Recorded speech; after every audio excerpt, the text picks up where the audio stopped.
ہر سال طلب فرما مجھ کو، ہر سال وہ شہر دکھا مجھ کو، ہر سال وہ شہر دکھا مجھ کو، ہر سال کروں میں طواف حرم، اللہ کرم اللہ۔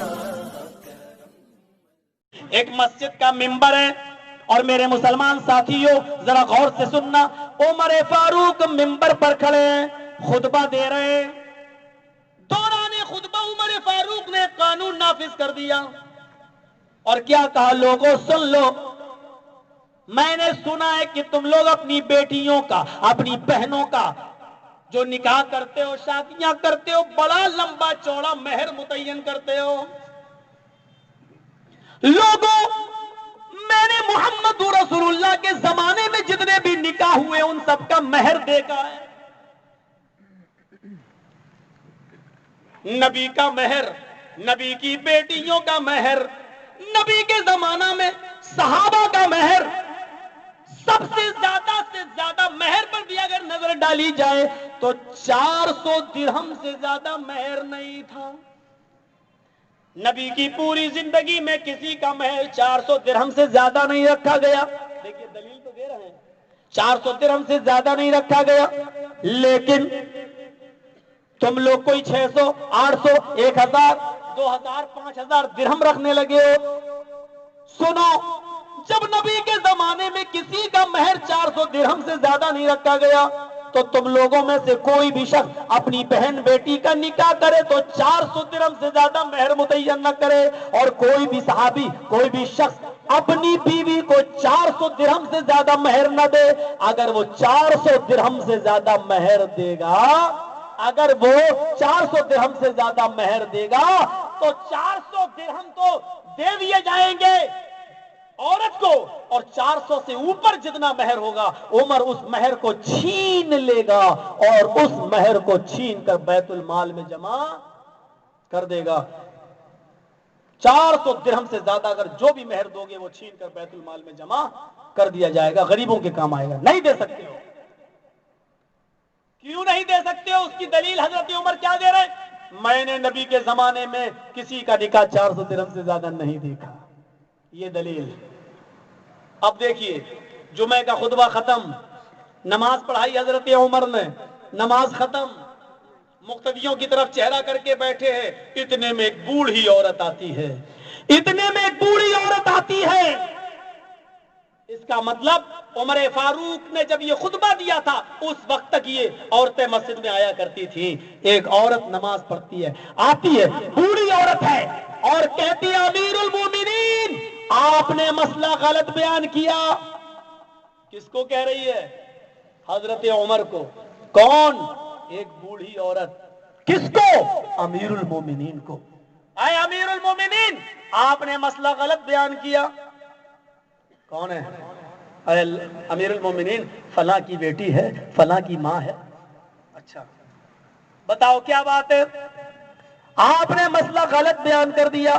آپ کون ہوتے ہیں؟ کسی عورت کے مہر کو چھیننے والے۔ امیر المومنین نے جواب دیا، کیا تم نے سنا نہیں؟ میں نے دلیل دی، نبی کے زمانے میں کبھی کسی نے 400 درہم سے زیادہ مہر متعین نہیں کیا۔ اس عورت نے جواب دیا، امیر المومنین کسی نے مہر نہ دیا ہو 400 درہم سے زیادہ یہ الگ بات ہے، لیکن 400 سے زیادہ مہر دینے کے لیے محمد رسول اللہ نے کہاں روکا ہے، قرآن نے کہاں منع کیا وہ دکھاؤ۔ اور میں دکھاتی ہوں قرآن کے اندر کہ شوہر اپنی بیوی کو جتنا چاہے اتنا مہر دے سکتا ہے۔ بتاؤ کہاں ہے؟ اس بوڑھی عورت نے حضرت عمر کو دلیل دی، اے امیر المومنین اللہ فرماتا قرآن میں وَآتَيْتُمْ إِحْدَاهُنَّ قِنْطَارًا فَلَا تَأْخُذُوا مِنْهُ شَيْئًا، اگر تمہارا شوہر ڈھیر سارا مال دے دے، بہت سا مال تمہیں دے دے، جتنا چاہے مال تمہیں دے دے، فَلَا تَأْخُذُوا تأخذوا منه شيئا، عورت کے اس مال میں سے تم کچھ بھی نہیں لے سکتے ہو، وہ عورت ہی کی ملکیت ہے، وہ عورت ہی کا اثاثہ ہے، وہ عورت ہی کی نگرانی میں ہے۔ اے امیر المومنین، اللہ کہہ رہا ہے کہ شوہر اپنی بیوی کو جتنا مال دینا چاہے دے سکتا ہے، تم کچھ نہیں لے سکتے ہو، اور آپ کہہ رہے ہیں کہ میں لے لوں گا؟ کیوں عورتوں کے حق پر ڈاکہ ڈالنے والی بات کر رہے ہیں آپ؟ کیسے لے سکتے ہیں آپ؟ حضرت عمر نے اس وقت، صحابہ بیٹھے تھے مسجد میں، پوچھا کیا یہ آیت قرآن میں ہے؟ لوگوں نے بتایا ہاں امیر المومنین قرآن میں ہے۔ اب سنیے، صحیح بات آ گئی، اب سنیے، امیر المومنین کی ذمہ داری مولوی جرجیز کی طرح نہیں ہو، میری بات غلط کیسے ہو سکتی ہے؟ حضرت عمر کے سامنے جب دلیل آ گئی، دوبارہ منبر پر کھڑے ہوتے ہیں، اور جو جملے حضرت عمر نے کہے وہ سنیے، اصابت امرات واخت رجل، عورت نے صحیح بات کہی ہے اور عمر سے خطا ہو گئی، عورت نے سچی بات کی اور عمر سے غلطی ہو گئی۔ لوگوں، ابھی جمعے سے میں نے جو خطبہ دیا تھا اپنا خطبہ واپس لیتا ہوں، اب تم لوگ جتنا مہر دینا چاہو اپنی بیوی کو دے سکتے ہو، میں تم سے کچھ بھی چھینوں گا نہیں۔ دلیل آ گئی تو اب چھیننے کا حق ہی نہیں ہے، یہ ہے شریعت۔ فَإِن تَنَازَعْتُمْ فِي شَيْءٍ فَرُدُّوهُ إِلَى اللَّهِ وَالرَّسُولِ، جب تنازع ہو جائے، جب اختلاف ہو جائے تو اس کو تم اللہ اور اس کے رسول کی طرف پلٹ دو، اللہ اور اس کا رسول جو پیش کر دے، جو دلیل دے دے، جو ثابت کر دے، بس اسی کو تم بھی مان لو، ہم بھی مان لیں۔ حضرت عمر فاروق کی نہیں چل سکتی ہے دلیل آ جانے کے بعد، تو ہماری اور آپ کی کیسے چل سکتی ہے؟ مولوی جرجیز کی کیسے چل سکتی ہے؟ نہیں۔ ایک واقعے کی طرف اور لے کے چلنا چاہتا ہوں، اور دلچسپ واقعہ ہے، ذرا سنیے، اس دلچسپ واقعے کی طرف آئیے اور دیکھیے۔ حضرت عثمان کے زمانے میں، اب عمر فاروق کا واقعہ چھوڑیے، اب عثمان غنی کا زمانہ آ جاتا ہے۔ عثمان غنی کے زمانے میں ایک شخص کسی عورت سے شادی کرتا ہے، اور شادی کے 6 مہینے کے بعد اس کے گھر میں بچہ پیدا ہو گیا۔ عام طور پر بچہ کب پیدا ہوتا ہے؟ 9 مہینے کے بعد۔ سنو، بہت اچھی بات آج معلوم ہوگی آپ کو، 6 مہینے شادی کے، اگر 6 مہینے کے بعد بچہ پیدا ہو جائے تو اس بچے کو باپ اپنا بچہ مانے یا نہ مانے، یا اپنی بیوی پر شک کرے، کیا ہونا چاہیے اس کا علاج؟ حضرت عثمان کے زمانے میں ایک شخص نے شادی کی، اور شادی کے 6 مہینے کے بعد ہی اس کے گھر میں بچہ پیدا ہو گیا۔ سوچو اس کے اوپر کیا گزری ہوگی، اور بیوی کو اس نے کس نظر سے دیکھا ہوگا۔ لیکن وہ بیوی کو کچھ نہ بول کر حضرت عثمان کے پاس آیا اور کہنے لگا، امیر المومنین غضب ہو گیا۔ کہا کیا ہو گیا؟ میں نے 6 مہینے پہلے شادی کی۔ ہاں تو کیا ہوا؟ شادی کی تو اچھی بات ہے۔ ارے آگے سنیے نا۔ کہا کیا ہوا؟ کہا امیر المومنین شادی کے 6 مہینے کے بعد ہی میری بیوی نے بچے کو پیدا کر دیا، میرے گھر میں ولادت ہوئی اور بچہ پورا ہے، صحیح سالم ہے، زندہ ہے۔ حضرت عثمان چونکہ موقع کی نزاکت نہیں سمجھ پائے، اور کبھی یہ مسئلہ سامنے آیا نہیں، نہ نبی کے زمانے میں، نہ ابو بکر کے زمانے میں، نہ عمر کے زمانے میں، تو وہ سمجھ نہیں پائے، اور عام طور پر 9 مہینے کے بعد ہی بچہ پیدا ہوتا، کہتے ہیں 6 مہینے کے بعد کہاں؟ تیری عورت غلط ہے۔ آپ سمجھ رہے ہوں گے نوجوان یہی پوچھنا چاہتا تھا، 6 مہینے کے بعد بچہ پیدا ہو گیا، یعنی میں اس کو اپنا بچہ مانوں یا نہیں مانوں؟ تو حضرت عثمان کیا کہتے ہیں، نہیں، تمہاری بیوی سے غلطی ہوئی ہے، اور وہ زانیہ ہے، اور وہ بیٹا، وہ بچہ زنا کی پیداوار ہے۔ اور سونے پہ سہاگا یہ کیا حضرت عثمان نے کہ اس عورت کو رجم کرنے کا حکم جاری کر دیا، کہ اس عورت کو پتھروں سے مار مار کے ختم کر دیا جائے۔ کتنا بڑا فیصلہ! چونکہ یہ عورت 6 مہینے میں بچہ پیدا کر دی ہے، لہذا یہ عورت زانیہ ہے، شادی سے پہلے اس کے تعلقات کسی دوسرے مرد کے ساتھ قائم ہو چکے ہیں، لہذا اس عورت کو سنسار کر دو، پتھروں سے مار مار کے ہلاک کر دو۔ جب اس مسئلے کا علم حضرت علی رضی اللہ تعالیٰ عنہ کو ہوا کہ عثمان غنی نے یہ فیصلہ سنا دیا، اس عورت کو سنسار کر دیا جائے گا، تو حضرت علی بھاگتے ہوئے آئے، دوڑتے ہوئے آئے، پورے مجمع میں جہاں عثمان بیٹھے تھے، فرمایا امیر المومنین کیا کر دیا آپ نے؟ کہا کیوں، کیا ہوا؟ کیا